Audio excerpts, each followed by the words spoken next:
Hi hello ఇవాళ నా స్టైల్లో పాస్తా ఎలా ప్రిపేర్ చేయాలో చెప్తానండి. పిల్లలు స్కూల్ నుంచి వచ్చే టయానికి ఆకలి అంటారు కదా, అలాంటి సిచ్యువేషన్లో ఫాస్ట్గా మనము కుక్కర్లో చేసి పెట్టొచ్చండి వేడివేడిగా.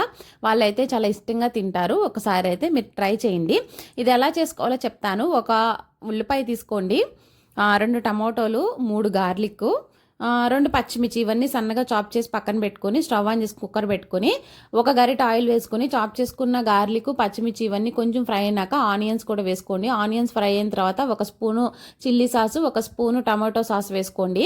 అది ఒకసారి మిక్స్ చేసిన తర్వాత టమాటోలు కూడా కొంచెం బాగా మగ్గిపోయిన తర్వాత 1/2 teaspoon biryani masala, 1/2 teaspoon కారము, సాల్ట్ మీ టేస్ట్కి తగ్గట్లు యాడ్ చేసుకోండి.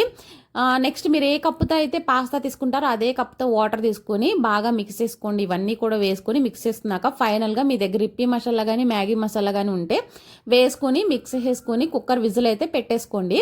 ఒక్క విజిల్ సరిపోతుందండి. ఒక్క విజిల్కి పర్ఫెక్ట్గా పాస్తా అనేది కుక్ అయిపోతుంది. అంతకంటే ఎక్కువ విజిల్ వస్తే కనుక పాస్తా అనేది ఎక్కువ కుక్ అయిపోయి బాగోదండి. చూసారా, ఒక్క విజిల్కి పర్ఫెక్ట్గా కుక్ అయింది. ఇదైతే వేడివేడిగా సర్వ్ చేసుకుంటే టేస్ట్ చాలా బాగుంటుందండి. పిల్లలకి ఎప్పుడైనా ఒకసారి చేసి పెట్టడానికి బెస్ట్గా అని చెప్తాను నేను. మీరు కూడా ఒకసారి ట్రై చేయండి. Thank you.